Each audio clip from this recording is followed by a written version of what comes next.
عزتمند مسلمانانو د عمر رضی الله تعالی عنه زمانه کې یو جنۍ و هغې یو جنۍ او مور یې دواړه په یو کور کې اوسېدل.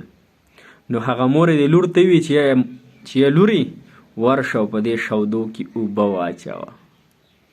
هغه لور ورته وي مورې چې عمر دی، د عمر خلافت زمانه وه، عمر دی، عمر رضی الله تعالی پته ولګي دغه وخت کې عمر رضی الله عنه ولاړو، دا خبرې اورېدلې. هغې ورته وي مورې ورشه بچیه عمر خو به ودی، عمر چېرته دی؟ بچی ورته څه وایي یا زما مور جانې کو عمر نشته د عمر الله شته دی که نه. نن هغه الله شته دی کوم چې د عمر رضی الله زمانه کې کوم چې د نبی علیه صلات وسلام زمانه کې هغه الله موجود دی. لیکن بیا هم زه ګناه کوم، بیا هم موږ نه ګناهونه کېږي، خپل الله هم خفه کړی دی، خپل الله هم ناراضه کړی دی. عزتمند مسلمان خپل الله جل شانه سره تعلق برابر کو. د الله محبت ډېر عجیبه څیز دی. الله دې موږ ته نصیب کړي.